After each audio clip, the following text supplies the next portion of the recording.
हो गया? चलो, हेलो स्टूडेंट, आज हम लोग सेकेंड बुक का चैप्टर 1 स्टार्ट करेंगे, ray optics and optical instrument. आज हम लोग स्टार्ट करेंगे ray optics and optical instrument. सबसे पहले हम पढ़ेंगे आज introduction of light, introduction of light rays. Heading डालो आप लोग कि इसको इंट्रोडक्शन देखेंगे, अगेन आगे हम करेंगे, जिसमें क्लास 10th का बेसिक चीज़ें हम लोग 5 मिनट में इसको रिवाइज करेंगे, जिससे कि हम आगे पढ़ते हैं अदर टॉपिक्स को तो कोई प्रॉब्लम यहाँ से ना आए। देखो, इंट्रोडक्शन ऑफ लाइट रेज में हम एटलीस्ट जो है 5 पॉइंट देखेंगे, एक बार समझ लो, अगेन हम लोग इस पर नोट करते चलेंगे। एक तो तुम्हें इसमें MCQ आएगा कि लाइट का जो बिहेवियर है वो just like a particle nature भी होगा और तुम्हारा वेव नेचर भी होगा। यानी लाइट हमारा 2 तरह से बिहेव करेगा। एक जो लाइट का नेचर होगा, यह नेचर 2 तरह से बिहेव करेगा। इसकी कुछ प्रॉपर्टी जो है आपके वेव नेचर को सपोर्ट करेंगी और कुछ प्रॉपर्टी इसकी पार्टिकल नेचर को सपोर्ट करेंगे। तो लाइट आप देखोगे कि इसमें नंबर्स ऑफ टॉपिक आपको पढ़ना है। तो लाइट किसी किसी फिनोमेना में वेव नेचर को शो करेगा और कुछ फिनोमेना में हमारा पार्टिकल नेचर को शो करेगा। ये आगे हम लोग पढ़ेंगे। इसी को हम बोलते हैं dual nature of light wave. इसको हम बताएंगे कि लाइट का बिहेवियर यह ड्यूअल नेचर का है। मीन्स सम टाइम यह आपका पार्टिकल नेचर, सम टाइम यह वेव नेचर। तो करता एक साथ ही है, बट किसी किसी फिनोमेना में इसका वेव नेचर दिखाई देगा और किसी किसी फिनोमेना में पार्टिकल नेचर दिखाई देगा। सेकेंड थिंग देखो, इसमें जो इलेक्ट्रोमैग्नेटिक वेव्स में हम लोग पढ़े हैं, तो यह जो लाइट है जो हमें कंप्लीटली पढ़ना है, तो यह लाइट हमारा इलेक्ट्रोमैग्नेटिक वेव होगा। लाइट हमारा क्या होगा? इलेक्ट्रोमैग्नेटिक वेव्स होगा। और टाइप्स ऑफ वेव में देखेंगे तो लाइट वेव का नेचर हमारा ट्रांसवर्स वेव होगा। तो एक तो लाइट हमारा इलेक्ट्रोमैग्नेटिक वेव है और इसके यदि वेव के नेचर पर जाएंगे तो यह होगा हमारा ट्रांसवर्स वेव। देखो, ये हम लोग क्लास 11th में रहा है कि वेव 2 तरह की होती हैं। एक वेव होगी हमारी ट्रांसवर्स वेव, दूसरी वेव होगी हमारी लॉन्गिट्यूडिनल वेव।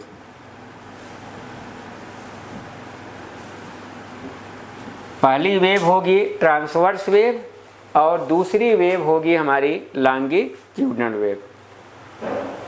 ट्रांसवर्स वेव में क्या है कि हमारी जो वेव मोशन होगा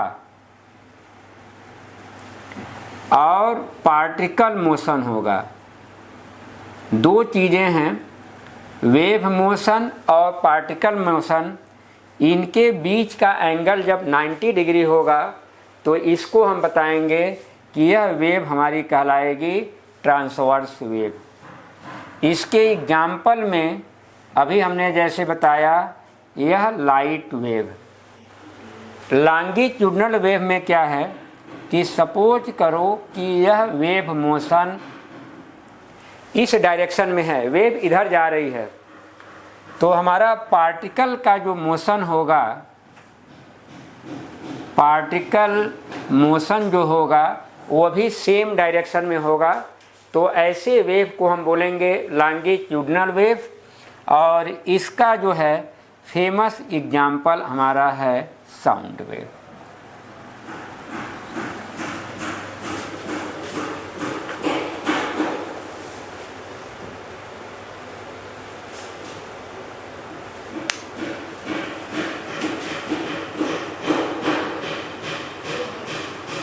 रुक गया? हाँ, चलने दो। चलो देखो, तो इतना नोट हो गया। यह बेसिक चीज़ें हैं जो आप पहले क्लासेस में पढ़ चुके हो।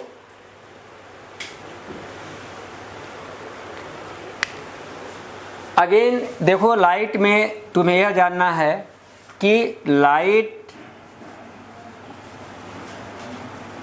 Travel in straight line path. Light हमारा क्या होगा? यह स्ट्रेट लाइन पाथ में ट्रेवल करेगा। अगेन इसमें आगे देखोगे कि जिस रास्ते से जा रहा है वहाँ पर कोई अपर्चर है जिसकी साइड बहुत छोटी है, तो लाइट वहाँ पर बेंड कर जाएगा और उस फिनोमेना को हम बोलेंगे डिफ्रैक्शन। तो डिफ्रैक्शन आपको पूरा डिटेल में पढ़ना है। नॉर्मली लाइट हमारा स्ट्रेट लाइन में चलेगा, लेकिन यदि हमारा कोई बेंडिंग हो गया, यदि बेंड हो गया कहीं और बेंड की साइज लाइट के वेवलेंथ के बराबर है, तो बताओगे कि लाइट वहाँ बेंड कर जाएगा और यह फिनोमेना हमारी कहलाएगी डिफ्रैक्शन। डिफ्रैक्शन हम डिटेल में पढ़ेंगे। अभी इंट्रोडक्शन में कुछ बेसिक चीज़ें हम लाइट की देखेंगे।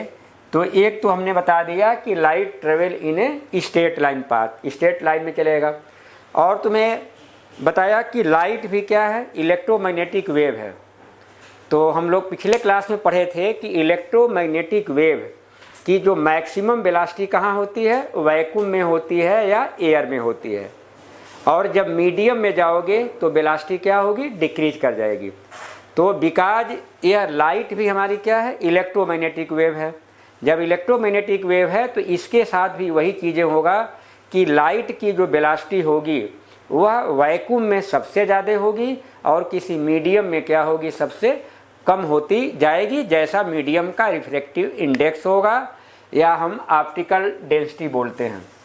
तो अब बताओगे कि जो लाइट है, इसकी लाइट की वेलोसिटी के बारे में हम लोग बात कर रहे थे।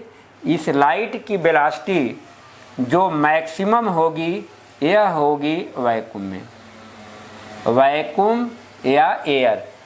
वैक्यूम या एयर में इसकी वेलोसिटी 3 × 10⁸ मीटर पर सेकेंड होती है।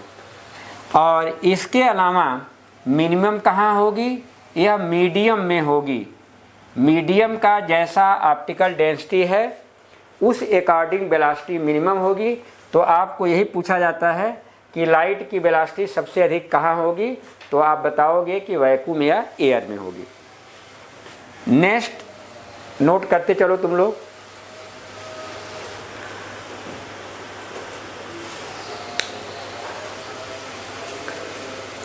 अब आते हैं हम लोग इस लाइट के अंदर जो डिफरेंट कलर हैं, VIB, GYOR। तो लाइट में जो हमने क्लास 10th में पढ़ा था कि VIB, GYOR यह हमारा कलर का क्या है? एक सीरीज है। तो इसमें जो तुमसे पूछा जाएगा कि refractive index RI, refractive index of violet colour, यह आपका मैक्सिमम है। RI जो मैंने लिखा है, RI क्या है? Refractive index. वायलेट कलर के लिए रिफ्रैक्टिव इंडेक्स क्या है? मैक्स है। और यही रिफ्रैक्टिव इंडेक्स रेड कलर की बात करोगे तो यह रेड कलर के लिए रिफ्रैक्टिव इंडेक्स मिनिमम है। तो ये भी तुम्हें ध्यान देना है कि रिफ्रैक्टिव इंडेक्स मैक्सिमम किसके लिए होगा? वायलेट कलर के लिए होगा। और सबसे कम किसके लिए होगा? रेड कलर के लिए होगा। तो वायलेट कलर के लिए रिफ्रैक्टिव इंडेक्स या मैक्सिमम होगा और रेड कलर के लिए रिफ्रैक्टिव इंडेक्स हमारा मिनिमम होगा।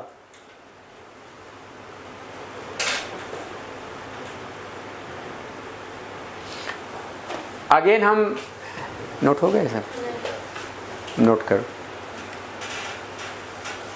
अब हम आते हैं बेसिक चीज़ों पर। अभी वो भी हम क्लास 10th को ही करेंगे, बट अच्छा चलो ठीक।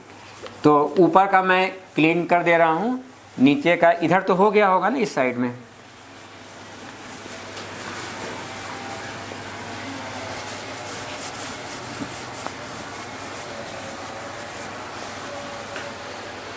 आगे बढ़ें, नोट हो गया इसका?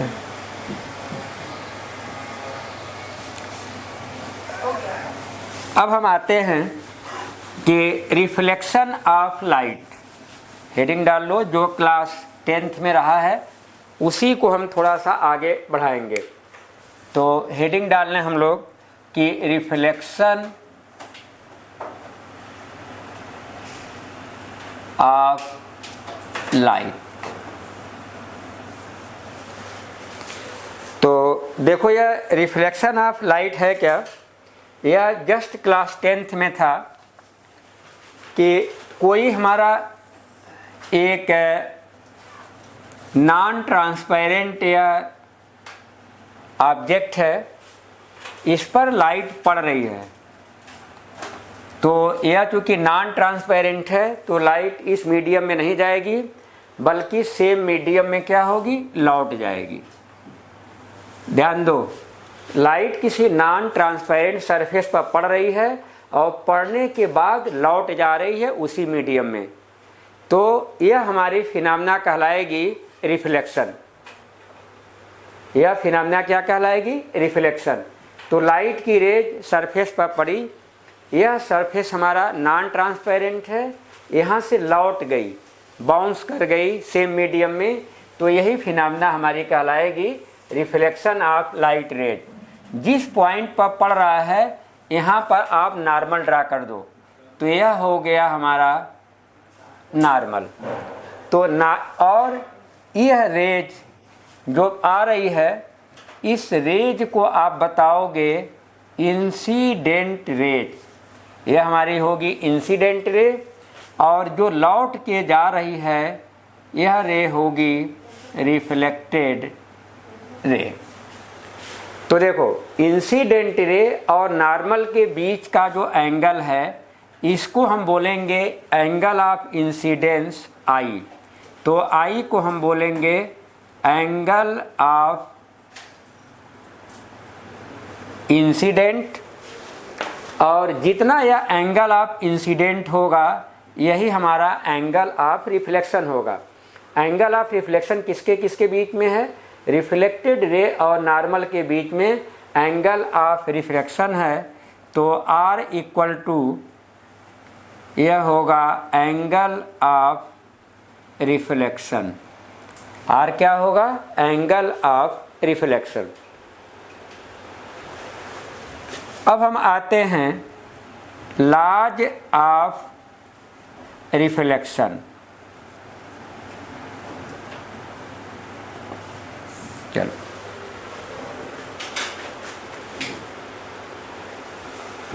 देखो, लॉज ऑफ रिफ्लेक्शन में क्या है कि इसमें दो ही रूल हैं। पहला क्या है कि angle of incidence angle of reflection के बराबर होगा। तो फर्स्ट रूल क्या हुआ आपका, angle of incidence I equal to angle of reflection R. तो पहला रूल आपका हो गया कि आई इक्वल टू आर, जो क्लास 10th में था लाइट में, तो angle of incidence angle of reflection के बराबर हो गया। नोट करते चलो ना। सेकंड तुमने क्या पढ़ा होगा कि यह जो इंसिडेंट रे है और रिफ्लेक्टेड रे है और normal, incident ray, reflected ray और नॉर्मल तीनों यह एक प्लेन में होंगे। तो क्या बताओगे, incident ray, reflected ray and normal lie on the same plane, lie on the same plane। यह तीनों हमारा एक प्लेन में लाई करेंगे, angle of incident ray, reflected ray और यह नॉर्मल। अब देखो यही जो लॉ ऑफ रिफ्लेक्शन है स्फेरिकल सरफेस के लिए भी ट्रू है। अब स्फेरिकल सरफेस पे बस एक चीज़ आपको समझना है नॉर्मल के बारे में। यह हमारा एक मिरर बन गया, यह मिरर हमारा है कॉनकेव मिरर। यहाँ बहुत डिटेल की ज़रूरत नहीं है, जो हमें ज़रूरत है बता रहा हूँ। अब इसमें नॉर्मल देखो क्या होगा, तुमने पढ़ा होगा कि यह हमारा पोल होता है, यह हमारा इसका फोकस है और यह हमारा सेंटर ऑफ कर्वेचर सी है। देखो यह कॉनकेव मिरर बनाया, यह पोल P हो गया, focus F and centre of curvature. अब नॉर्मल को समझो, यह जो लॉ ऑफ रिफ्लेक्शन है, चाहे यह प्लेन सरफेस से रिफ्लेक्ट हो रहा हो या हमारा स्फेरिकल सरफेस से रिफ्लेक्ट हो रहा हो, दोनों कंडीशन में यह रूल हमारा वैलिड होगा। अब स्फेरिकल में समझ लो, आगे तुम्हें ज़रूरत पड़ेगी। अब सपोज करो कि कोई लाइट की रेज प्रिंसिपल एक्सिस के पैरेलल जा रही है, तो जो रूल है क्लास 10th में पढ़ा होगा कि लाइट की रेज यदि प्रिंसिपल एक्सिस के पैरेलल जा रही है तो आफ्टर रिफ्लेक्शन या फोकस से होके जाती है। यह क्लास 10th का रूल था कि लाइट की रेज हमारी प्रिंसिपल एक्सिस के पैरेलल है तो रिफ्लेक्ट होने के बाद वह फोकस से होके जाएगी। अब इसमें हम नॉर्मल देखते हैं, तो क्या समझो इसमें कि सेंटर ऑफ कर्वेचर से आप किसी भी पॉइंट को मिलाओगे तो यह जो लाइन होगी, यह लाइन कहलाएगी नॉर्मल। देखो सेंटर ऑफ कर्वेचर से सर्किल के किसी भी पॉइंट को मिला दो तो यह क्या होगी, नॉर्मल। तो देखो अब नॉर्मल यह हो गया, सेम कहानी यही। नॉर्मल और इंसिडेंट रे के बीच का जो एंगल है ये क्या है, आई। तो यह नॉर्मल हो गया, यह इंसिडेंट रे हुई, इसके बीच का एंगल यह क्या हो गया, आई। ऐसे ही आपका नॉर्मल और रिफ्लेक्टेड रे के बीच का जो एंगल होगा यह क्या होगा आपका, आर। देखो तो यह एंगल क्या होगा, आर। तो इसको आपका स्फेरिकल मिरर में यह आपको करना पड़ेगा। स्फेरिकल मिरर में आपको एंगल ऑफ इंसिडेंस और एंगल ऑफ रिफ्लेक्शन करना पड़ेगा। तो ध्यान दो, सेंटर ऑफ कर्वेचर से इसको मिला दोगे तो यह आपका क्या बन जाएगा, नॉर्मल। इसके पीछे बेसिक कंसेप्ट यही है, समझो कि यह हमारा सर्किल है, यह सेंटर है और यहाँ तुमने टेंजेंट ड्रा कर दिया। क्या कर दिया, ड्रा टेंजेंट। तो सेंटर से जब मिलाओगे तो इस टेंजेंट पर एंगल कितना बनता है, 90 डिग्री। तो यह हमारा सेंटर हुआ, ठीक है। तो सेंटर से इसको मिलाओगे तो यह लाइन हमारा टेंजेंट पर क्या करेगी, 90 डिग्री का एंगल बनाएगी। यही हमारा लॉ ऑफ रिफ्लेक्शन में आपको यूज करना है कि आई और आर आपको डिफाइन करना पड़ेगा। आगे डेरिवेशन में एफ इक्वल टू r/2 करेंगे और मिरर फार्मूला करेंगे। नोट करो इसमें।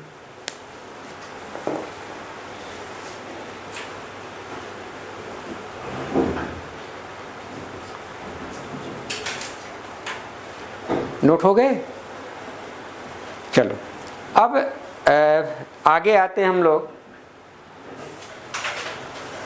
चलो जल्दी नोट करो।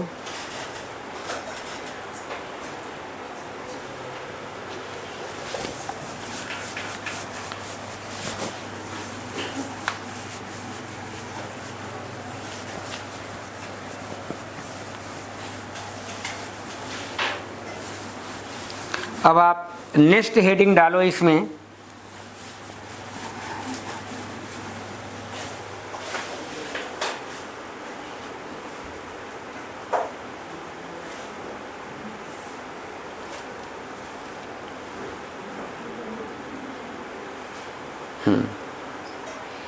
चलो हेडिंग डालो, टाइप्स ऑफ इमेज।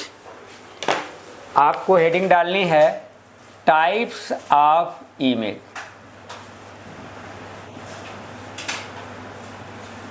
कि पूरे लाइट में आपको हमेशा बार बार इमेज के बारे में आपको देखना पड़ेगा। तो टाइप्स ऑफ इमेज में देखोगे तो इमेज हमारे दो प्रकार के होते हैं। एक होता है रियल इमेज और दूसरा होता है हमारा वर्चुअल इमेज।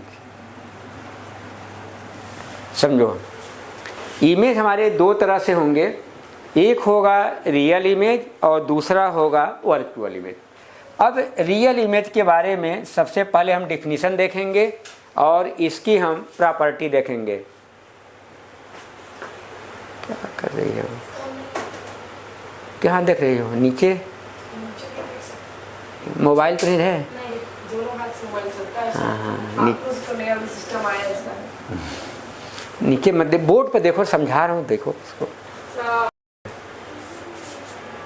चलो उससे बात करेंगे क्या।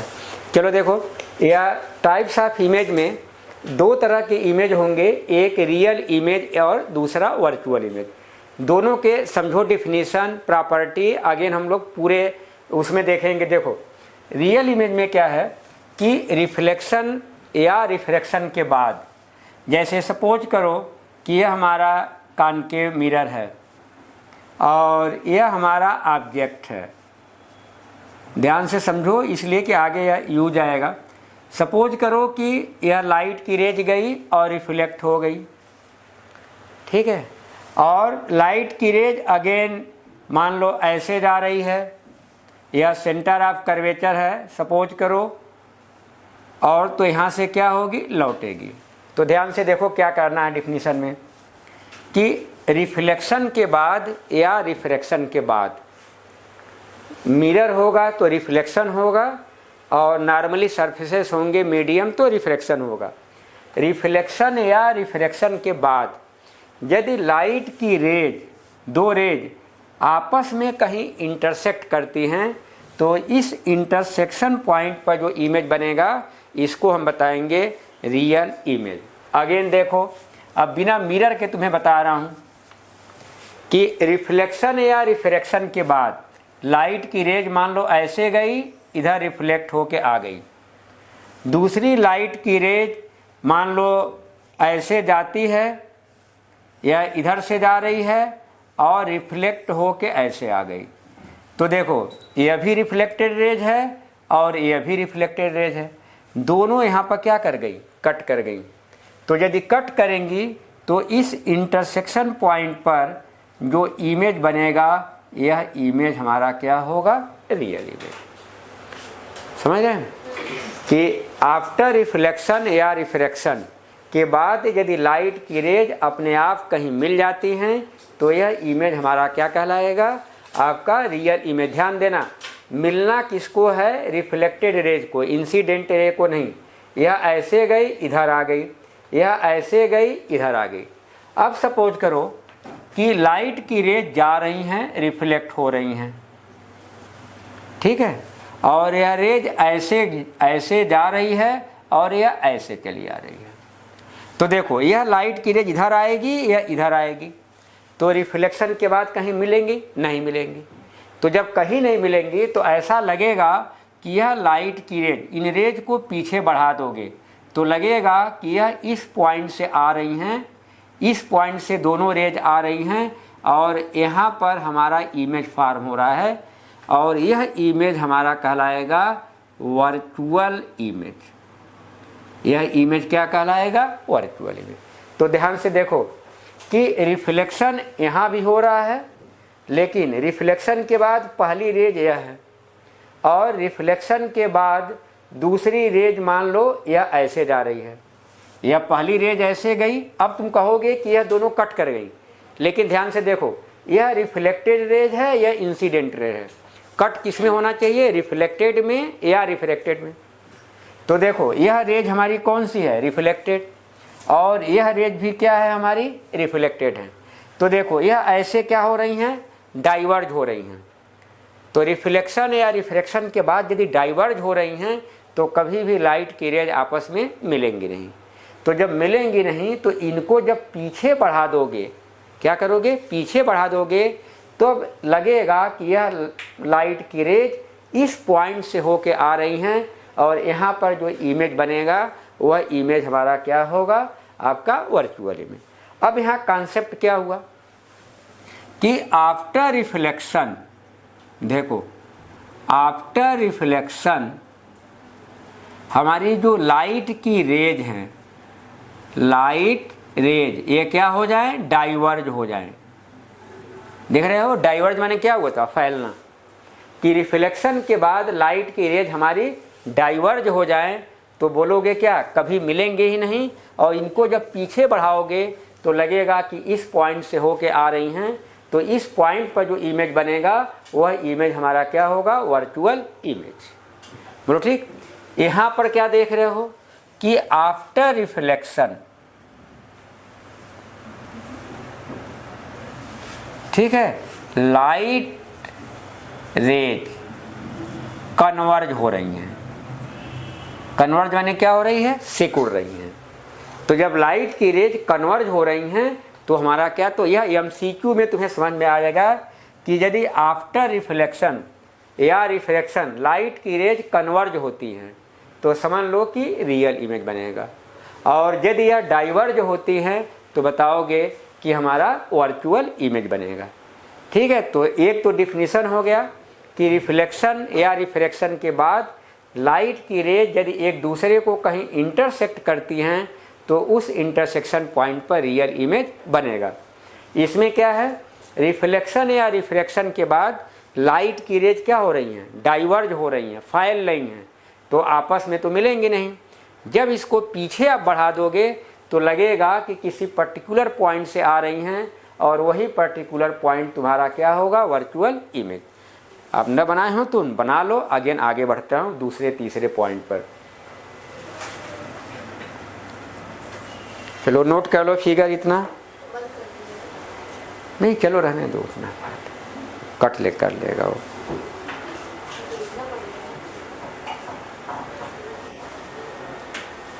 जल्दी करो जल्दी।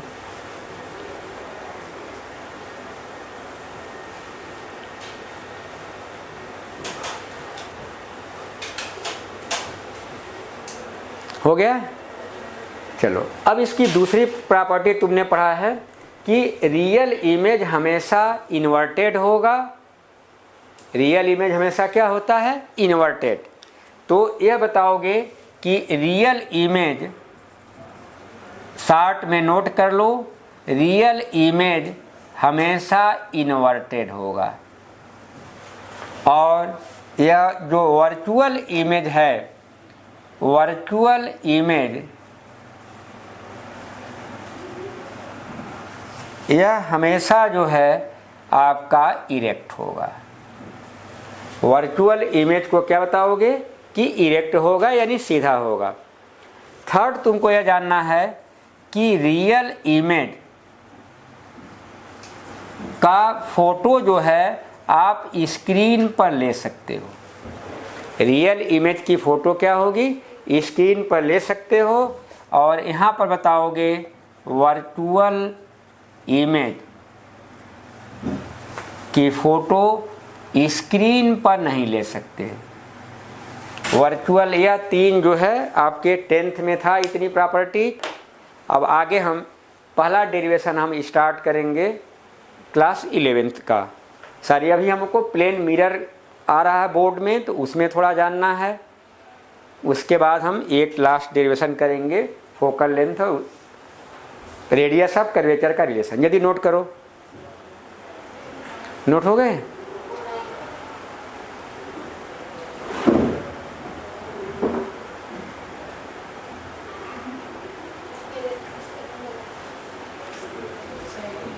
यह वर्चुअल इमेज इरेक्ट होता है और वर्चुअल इमेज को स्क्रीन पर नहीं ले सकते हो। यह सी ही है, परेशान ना हो। ई आर डबल आर ही है, नहीं डबल आर है। चलो कर, सिंगल आर होगा भाई, डबल बता रहे तुम लोग। चलो किससे, चलो हो गया यार, नोट हो गए।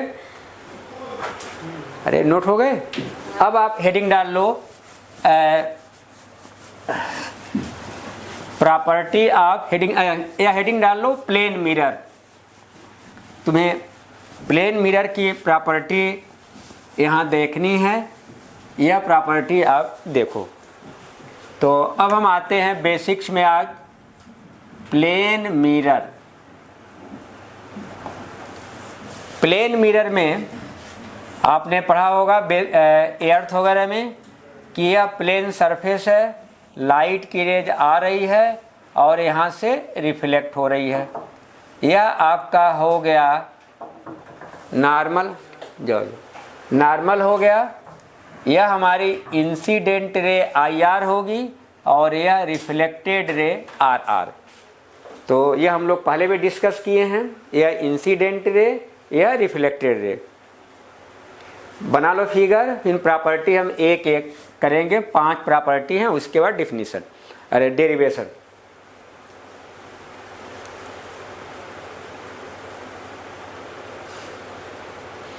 चलो अब पहली प्रॉपर्टी यह है, समझो पहले दो दो समझो और नोट करते चलेंगे कि यह जो प्लेन मिरर इमेज बनाता है हमेशा वर्चुअल बनाएगा। अब जब वर्चुअल बनाएगा तो कैसा होगा, इरेक्ट होगा।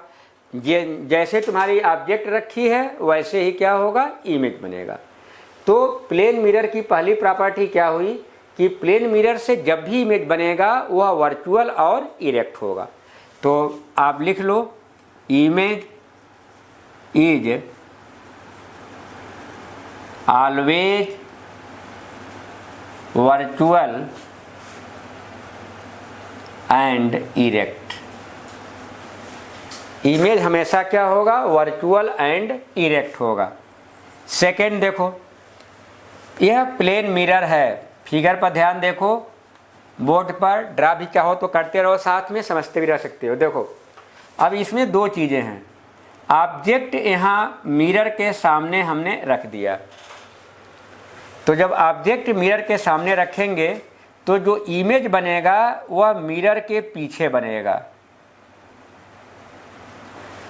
देखो ऑब्जेक्ट की मिरर से जितनी डिस्टेंस है, मान लो x है, तो इमेज भी मिरर से उतना ही नीचे बनेगा। तो पहली प्रॉपर्टी क्या हुई कि इमेज ऑब्जेक्ट की डिस्टेंस कहाँ से, मिरर से, इक्वल टू होगी इमेज की डिस्टेंस कहाँ से, मिरर से। यानी प्लेन मिरर के सामने जितना डिस्टेंस पर ऑब्जेक्ट रखा जाएगा उसका इमेज प्लेन मिरर के पीछे उतनी ही डिस्टेंस पर बनेगा। अगेन देखो, प्लेन मिरर के सामने जितने डिस्टेंस पर आपने ऑब्जेक्ट रखा है उतने ही डिस्टेंस पर इमेज प्लेन मिरर के बैक साइड में बनेगा। तो इमेज आप देख रहे हो कि मिरर के पीछे बन रहा है, तो इसको आप शॉर्ट फॉर्म में लिख लो, distance of object, distance of object from mirror equal to distance of image from mirror.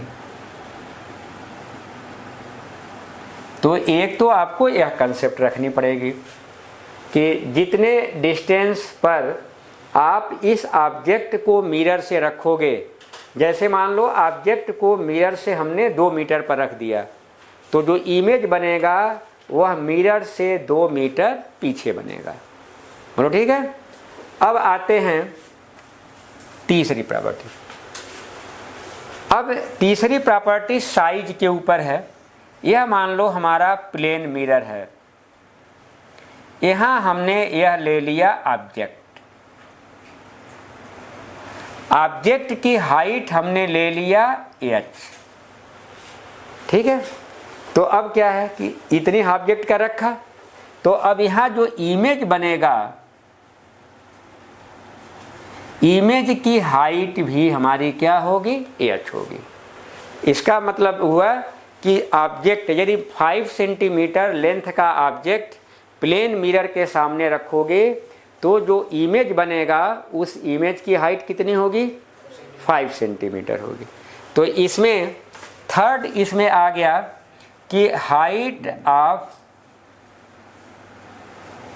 Object equal to height of image.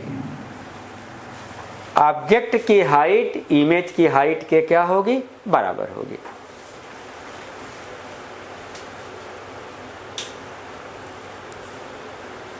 Fourth point जो आपको आएगा एमसीक्यू में, ये समझो,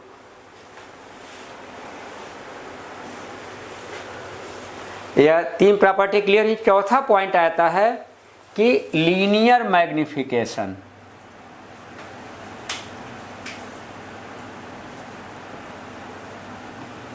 लीनियर मैग्निफिकेशन जो पढ़े होंगे 10th में एम, इसकी वैल्यू होती है कितने बार होगी, +1 के। क्यों, यह आगे हम डिटेल करेंगे कि लीनियर मैग्निफिकेशन एम क्या है, इमेज की हाइट और ऑब्जेक्ट की हाइट का रेशियो है। यानी लीनियर मैग्निफिकेशन कैसे निकालते हैं, इमेज की हाइट में ऑब्जेक्ट की हाइट से डिवाइड कर देते हैं। तो यहाँ अभी हमने पढ़ा है कि height of object height of image क्या है, बराबर है। और बिकॉज यह वर्चुअल इमेज बनाता है तो दोनों इमेज क्या होंगे, सीधे होंगे। जैसे ऑब्जेक्ट होगा उसी डायरेक्शन में क्या होगा, इमेज भी होगा। तो साइन कन्वेंशन के हिसाब से भी वह सही है। तो यह रटा रहा है कि linear magnification M equal to क्या होगा, +1। नोट करो, इतना तुम्हें मिरर में जो बोर्ड में पूछा गया है कंडीशंस में, इसमें इतना ही है जो एमसीक्यूज में। जल्दी नोट करो, हो गया सबके, नोट कर रहे हैं। अब आप हेडिंग डालो एक बार, साइन कन्वेंशन। 2 मिनट में उसको हम लोग देखेंगे क्योंकि वो भी 10th में रहा है। अगेन हम लोग 11th पर आएंगे, 12th पे आएंगे, 11th नहीं बल्कि 12th पे आएंगे। चलो अब हेडिंग डाल लो साइन कन्वेंशन। यह साइन कन्वेंशन यह आपका रिफ्लेक्शन जो भी फिनोमेना है लाइट की, सब में डिस्टेंस या हाइट मेजर करोगे सेम होगी। अब इसमें देखो 2 चीज़ें आपको समझना है, एक डिस्टेंस और एक हाइट। क्या समझना, एक डिस्टेंस और एक हाइट। डिस्टेंस के लिए एक लाइन की आपको याद रखना पड़ेगा, distance in direction of incident ray, यह होती है पॉजिटिव। और distance in opposite direction of incident ray, यह होती है नेगेटिव। मतलब यह है कि इंसिडेंट रे जिस डायरेक्शन में जा रही है उधर आप डिस्टेंस मेजर करोगे तो पॉजिटिव, और अपोजिट डायरेक्शन में मेजर करोगे तो नेगेटिव होगी। सेकेंड साइन कन्वेंशन है हाइट को लेकर के। हाइट में क्या है कि आपका ओरिजिन, यह कार्टेशियन साइन कन्वेंशन है, ओरिजिन से अपवर्ड या +y एक्सिस, यह डिस्टेंस होगी आपकी पॉजिटिव, और downward negative y axis height है तो यह होगी नेगेटिव। अब इसको समझो डायग्राम से। हमने समझने के लिए यह कॉनकेव मिरर ले लिया, यह हमने प्रिंसिपल एक्सिस ड्रा कर लिया। अब देखो ऑब्जेक्ट को हमेशा लेफ्ट की तरफ रखना है। क्लास 10th में भी यही साइन कन्वेंशन था कि ऑब्जेक्ट जो लोगे वह हमेशा आप कहाँ रखेंगे, लेफ्ट में रखेंगे। अब इसको हम मान लेते हैं एक्स एक्सिस, पोल जो है यहीं से आप मान लो वाई एक्सिस। अब हम इतना बना लो, अगेन में हम समझाते हैं कि क्या करना है।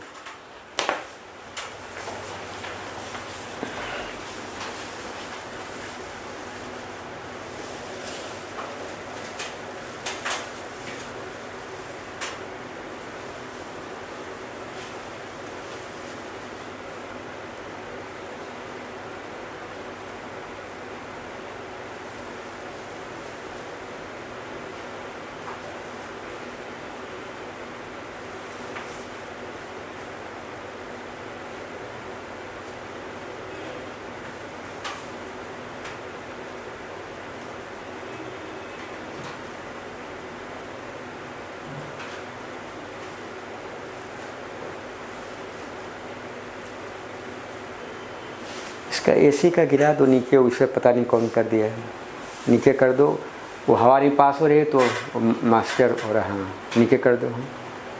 हाँ बस बस ठीक है, ऊपर जा रही थी। चलो तो अब इसको हम समझते हैं कि कैसे यूज करेंगे। यह कंसेप्ट, यह तुम्हें साइन कन्वेंशन है कि ऑब्जेक्ट को हमेशा लेफ्ट साइड में रखो। ठीक, अब देखो यहाँ पर तुम्हारी लाइट की डिवाइस रिफ्रैक्शन या रिफ्लेक्शन हो रहा है। अब समझो तुम लोग, यहाँ हमने ऑब्जेक्ट रखा लेफ्ट साइड में, अब लाइट की रेज ऑब्जेक्ट से निकलेंगी और मिरर, लेंस, जो भी ग्लास प्लेट होगी सब पर जाएगी। तो यह हमारी लाइट ऐसे ही जाएगी। तो यह क्या हो गई डायरेक्शन किसकी? Incident ray. यह डायरेक्शन किसकी हो गई? Incident ray. बोलो ठीक है। अब ध्यान दो तुम लोग कि लाइट की रेज ऐसे जा रही है और जितनी डिस्टेंसेस हैं इसी ओरिजिन से नापी जाएंगी। कहाँ नहीं, कहाँ, ये तो पॉसिबल नहीं। फिर चलो उससे मैं बात करूँगा, कल जाऊँगा ना तो चलो देखो, यहाँ तक तो हो गया था ना उसमें, ये सब तो था।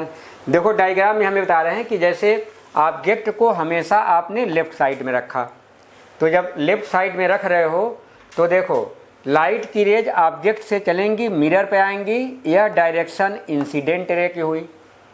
अब हम जो डिस्टेंस मेजर करेंगे डायरेक्शन में वह पॉजिटिव, अदरवाइज क्या है? नेगेटिव। अब देखो ऑब्जेक्ट यहाँ है और डिस्टेंस हम यहाँ से मेजर शुरू करेंगे, तो हम कैसे आएंगे? यहाँ से चलेंगे, ऐसे आएंगे। यदि यहाँ से हम चलेंगे, इस डायरेक्शन में आ रहे हैं, तो यह क्या होती है? ऑब्जेक्ट की डिस्टेंस u होती है। इस साइड में आप आ रहे हो तो u हमेशा क्या होगी? नेगेटिव। यहाँ पर आप एक वर्ड जोड़ दो, रियल ऑब्जेक्ट। रियल ऑब्जेक्ट का मतलब जो रियली एग्जिस्ट कर रहा है। वर्चुअल होगा तो यह रूल नहीं लगेगा। तो यदि हमारा रियल ऑब्जेक्ट है तो हमेशा हमेशा यह क्या होगा? u की वैल्यू हमेशा नेगेटिव। अब सपोज करो कि इमेज यहाँ बन गया, यह बन गया इमेज। यह क्या बन गया? इमेज। अब यदि इमेज बना तो यहाँ से जो इमेज की डिस्टेंस है, ध्यान दो, इमेज की डिस्टेंस कहाँ से मेजर करेंगे? ओरिजिन या पोल से। देखो तुम लोग, अब जब इमेज तक जाओगे तो ऐसे जाओगे आप, तो आपके चलने की डायरेक्शन यही होगी, और इंसिडेंट रे भी क्या है? ऐसे ही चल रही है। तो इसलिए यह जो इमेज डिस्टेंस यहाँ भी हुआ, यह भी हमारा क्या होगा? यह पॉजिटिव। लेकिन यह भी हमेशा नहीं इमेज यहाँ बनेगी। हो सकता है कभी इमेज यहाँ बने, कभी यहाँ इमेज बने, तो लेकिन यह तुम्हारा साइन कन्वेंशन है। अब देखो, हाँ पॉजिटिव होगा जहाँ पे नहीं, अब जैसे मान लो कि यही इमेज इधर भी तो बन सकती है, तो इधर बनी, जैसे मिरर में बनती इधर, तो यह क्या होगी? निगेटिव। इसीलिए u को हमने लिखा कि ऑलवेज निगेटिव। भी पर हम नहीं लिख रहे हैं। मान लो यही इमेज यहाँ बन गई, ऐसे भी हो सकता है कुछ केसेस में। तो यह जो भी था, यह क्या आया था? आपका पॉजिटिव आया था। अब यहाँ पर जो भी लोगे तो यहाँ से चलना शुरू करोगे, इधर आओगे, तो तुम्हारे चलने की डायरेक्शन यह होगी। तो यहाँ पर जो भी की वैल्यू आएगी, यह क्या होगा? नेगेटिव। तो भी के बारे में यह डिपेंड करेगा कि इमेज किधर बन रहा है। अब आते हैं हाइट के लिए, यही सेम चीज। यह हमने ले लिया कॉनकेव मिरर, कॉनकेव मिरर ले लिया। यह हमने ले लिया ऑब्जेक्ट। क्या ले लिया? ऑब्जेक्ट। यह ओ है, तो यहाँ से यह जो डिस्टेंस है यह आपकी क्या है? u है। सॉरी, अब हाइट की बात आते हैं।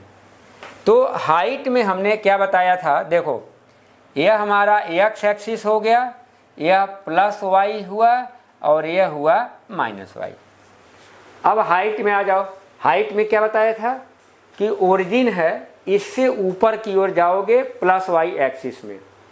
तो देखो यह हमारा ऑब्जेक्ट है, यह ओरिजिन है, तो हाइट किधर जा रही है? ऊपर की ओर। ऊपर की ओर डायरेक्शन कौन सी है? Plus y। तो यहाँ पर जो ऑब्जेक्ट की हाइट है, यह हाइट क्या हो रही है? पॉजिटिव। अब इमेज आ जाओ। यदि इमेज ऐसे बनता, यहाँ मान लो बन रहा है, तो देखो यह ओरिजिन से ऊपर है कि नहीं इमेज, तो इसकी हाइट क्या होगी, पॉजिटिव। लेकिन मान लो इमेज यहाँ ऐसे बन गया, इमेज इधर बन गया, तो क्या देख रहे हो, ओरिजिन से निगेटिव डायरेक्शन में है। तो ओरिजिन से निगेटिव डायरेक्शन, तो हाइट में क्या बताया था, ओरिजिन से निगेटिव डायरेक्शन में होगा डाउनवर्ड, तो इसकी हाइट क्या होगी, निगेटिव। तो ये हाइट क्या होगी, निगेटिव। मान लो इमेज यहाँ बन गया, कहीं भी बन सकता है ऐसे। अब बोलो इसकी हाइट क्या होगी तुम्हारी, निगेटिव। क्यों, क्योंकि ये नीचे की ओर है। ये हमारा था साइन कन्वेंशन।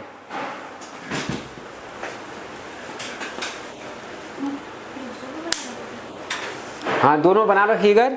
अब उसके बाद हम एक डेरिवेशन कराएंगे, 5 मिनट में हो जाएगा वो। नहीं करो, नहीं ठीक है, करो, लिखो। हो गया यार, नहीं हुआ, जल्दी करो।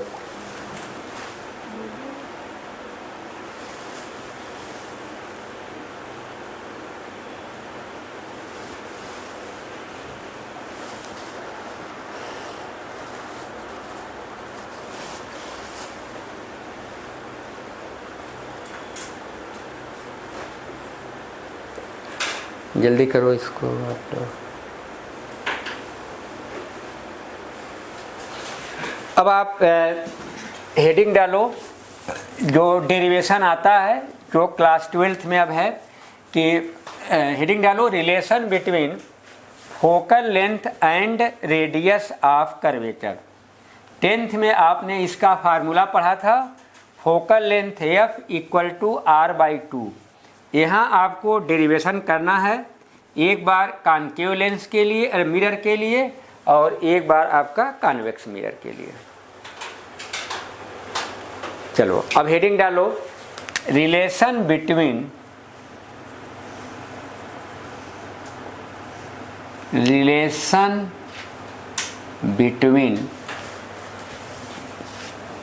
फोकल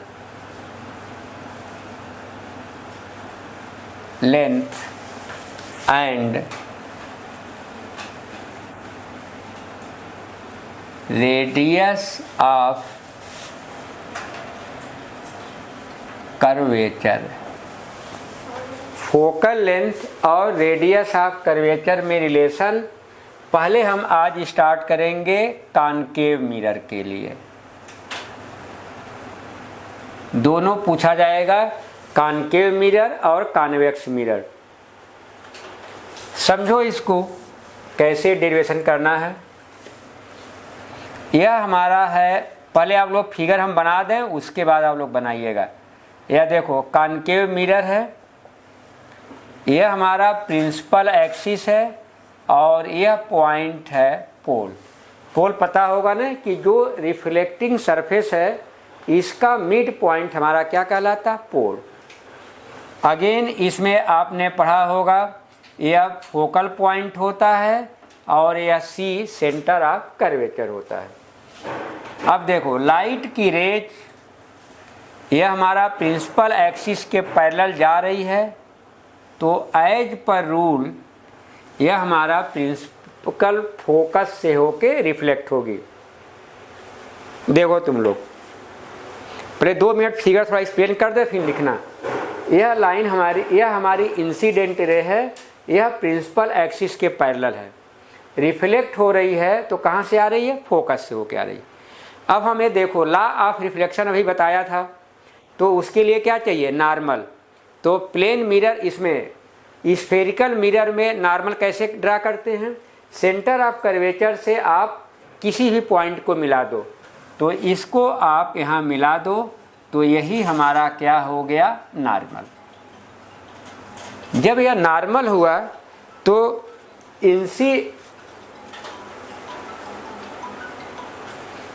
इंसिडेंट रे और यह नॉर्मल के बीच में क्या होगा, एंगल होगा। वो क्या होगा, एंगल ऑफ इंसिडेंस। तो यह हमने इसको मान ले रहे हैं थीटा। यह रिफ्लेक्टेड रे है, तो रिफ्लेक्टेड रे और नॉर्मल के बीच का एंगल यह भी थीटा होगा। क्यों कि यह इंसिडेंट एंगल है या रिफ्लेक्शन एंगल है। लॉ ऑफ रिफ्लेक्शन में आपने पढ़ा है कि angle of incidence angle of reflection के क्या होगा, बराबर होगा। तो यह भी एंगल हमारा क्या होगा, थीटा होगा। ठीक है, अब जरा ज्योमेट्री तुम लोग समझ लो पहले। यह दोनों लाइन आपस में पैरेलल हैं, लिया है, ध्यान से समझो, बाद में पता नहीं चलेगा। यह लाइन और यह लाइन पैरेलल हैं, तो देखो नाम भी लिख देते हैं। इसको ए कर लिया हमने, और यह पोल पी है आपका, और इसको बी कर लो। अब देखो ए बी लाइन और यह जो प्रिंसिपल एक्सिस पैरेलल है, यह हमारा ए एफ क्या है, ट्रांसवर्सल है। तो 9th में पढ़े होंगे कि अल्टरनेट एंगल आपस में क्या होते हैं, बराबर होते हैं। तो यह पूरा एंगल क्या हुआ, 2 थीटा, तो यह पूरा एंगल क्या होगा, 2 थीटा। और देखो इधर कि यह लाइन इस लाइन के पैरेलल है, सी ए हमारा ट्रांसवर्सल है। तो जब यह सी ए ट्रांसवर्सल है तो यह एंगल जो इंसिडेंट हुआ, यह एंगल ऑफ या अल्टरनेट इंटीरियर एंगल हुआ, तो यह एंगल थीटा हुआ, तो यह भी एंगल थीटा हुआ। यह दोनों एंगल ढंग से समझ लो। एक बार हमने ए बी और प्रिंसिपल एक्सिस लिया, और ए एफ हमने लिया ट्रांसवर्सल, तो अल्टरनेट इंटीरियर एंगल, तो यह पूरा हुआ एंगल इधर, और यह पूरा एंगल हुआ आपस में बराबर, तो 2 थीटा हो गया। दूसरी बार क्या किया कि यह हमने लाइन लिया पैरेलल लाइंस, और यह हमने पैरेलल लाइंस लिया। ट्रांसवर्सल क्या लिया, एसी लिया। जब ट्रांसवर्सल हमने एसी लिया तो उस समय यह हमारा हुआ अल्टरनेट इंटीरियर, यह हुआ अल्टरनेट इंटीरियर, यह दोनों क्या हुए, अल्टरनेट इंटीरियर। अब क्या करो, ए से यहाँ नॉर्मल ड्रा कर लो, इस नॉर्मल को कर लो ए एम। पहले फिगर इतना बना लो आगे, ठीक है, बन जाने दो, सबके बन गए। तो लिखो जरा, ड्रा नॉर्मल ए एम, लिखो ड्रा नॉर्मल ए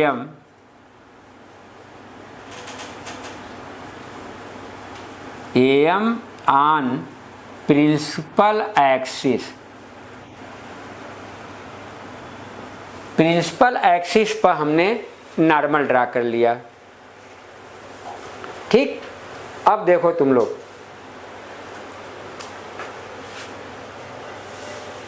राइट एंगल ट्रायंगल है यहाँ। अब थोड़ा डेरिवेशन देखो, लास्ट में तुम देखोगे तो मुश्किल से 2-3 लाइन में ही समझ में आ गई तो आ जाएंगी, बट बोर्ड पर देखो तुम लोग। यह ट्रायंगल ए एम एफ ले लेते हैं, या इसकी बात करते हैं, तो tan थीटा लोगे, tan 2 थीटा, तो क्या होगा, A M upon A M F. Again देखो tan 2 थीटा, ट्रायंगल कौन सा ले रहे हैं, ए एम एफ। तो देखो राइट एंगल ट्रायंगल समझो, बाद में नोट कर लेना, A M F tan 2 theta equal to A M upon A M F.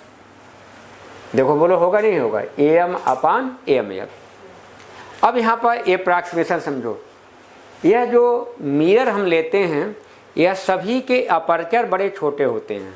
Aperture समझ रहे हो, यह जो हमारा पोर्शन मिल रहा है, यह काफ़ी होते हैं छोटे।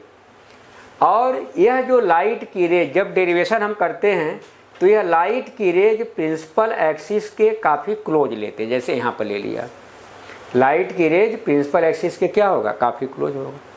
तो जब यह अपर्चर छोटा होगा और लाइट की रेज इसके क्लोज होगी, तो यह जो पॉइंट एम है, यह पोल के ज़्यादा नज़दीक आ जाएगा।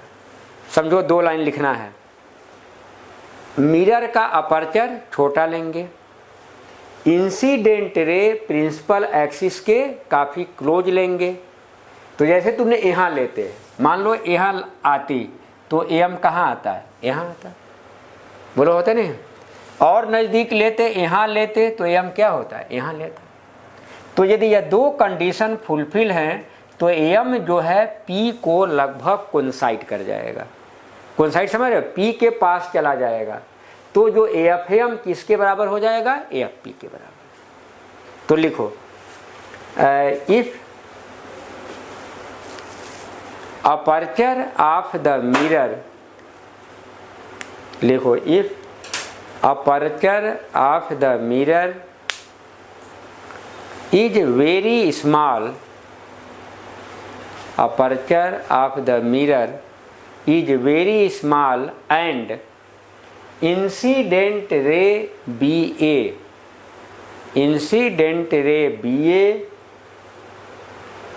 is very close to the principal axis, very close to the principal axis. लिखो then point M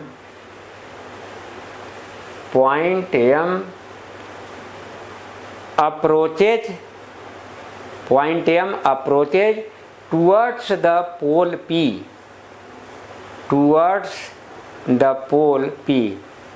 therefore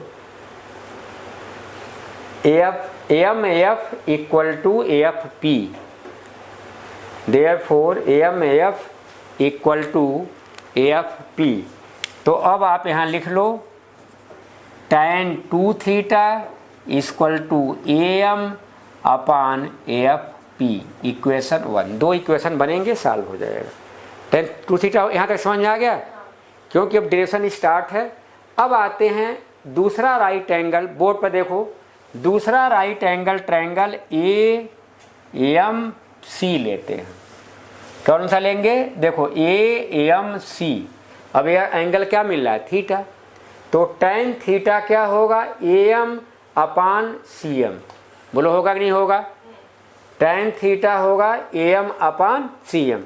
तो अब लिखो in right angle triangle AMC tan theta equal to AM upon CM। बोलो हो गया AM अपान CM। अब वही है फॉर स्मॉल एपर्चर जो पीछे लिखवाए हैं। तो अब यहाँ पर कर लो डायरेक्ट, यहाँ पर सिमिलरली यहाँ लिखना, similarly tan theta equal to AM upon CP।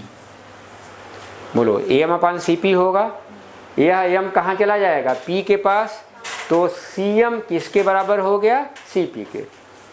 यह कर लो इक्वेशन 2। क्या कर लें? इक्वेशन 2। अब समझो, ये पहले भी बता चुके हैं कि यदि अब देखो अपर्चर छोटा किया तुम लोग, अपर्चर क्या लिए? छोटा लिए। तो AM कहाँ पहुँच रहा है? P के पास। यह जो हमारी इंसिडेंट रे है प्रिंसिपल एक्सिस के पैरेलल है। तो यदि एंगल थीटा होता है, ध्यान से सुन लो, आगे बहुत ज़रूरत पड़ेगी। यदि एंगल बहुत थीटा हैं तो tan theta equal to theta होता है और sin theta equal to theta. रट लेना इसको। जब भी एंगल बहुत कम हो और उसको रेडियन में मेजर कर लो तो tan theta equal to theta होगा और sin theta equal to theta. तो अब यहाँ जो हमारी ज़रूरत है, अब बताओगे फॉर स्मॉल एंगल। क्या? छोटा एंगल। छोटे एंगल के लिए tan थीटा ये लगभग क्या होगा? थीटा के बराबर होगा। इसको ऐसे बॉक्स में कर लेना, फॉर स्मॉल एंगल। तो अब जो है आ जाओ from equation first. Equation first में आ जाओ। tan 2 थीटा किसके बराबर होगा? 2 थीटा के। अब ये क्या देखा? छोटे एंगल के लिए tan थीटा बराबर थीटा। तो tan 2 थीटा बराबर 2 थीटा, 3 थीटा बराबर 3 थीटा। तो अब आप यहाँ से क्या लिखोगे?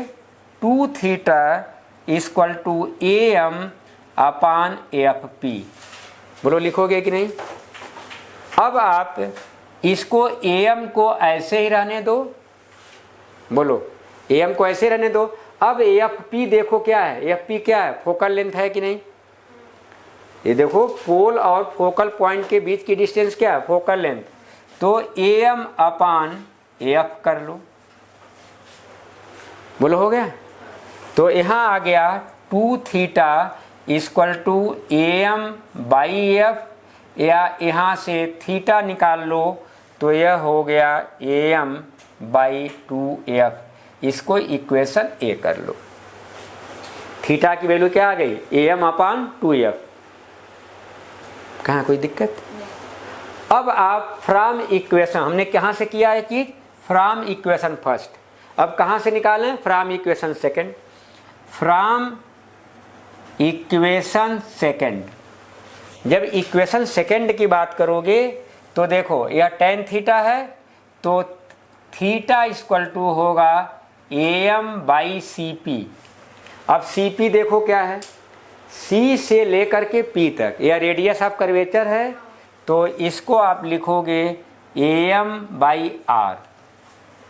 यह इक्वेशन कर लो, यह B। अब देखो इक्वेशन ए में थीटा निकाला, इक्वेशन बी में थीटा निकाला, तो अब आप लिखोगे from equation A and B बराबर कर दें तो AM/2F equal to AM/R। AM cancel हो गया, यहाँ आ गया आपका R इक्वल टू 2F। क्या आ गया आपका R इक्वल टू 2F। अब इसको बंद कर दो।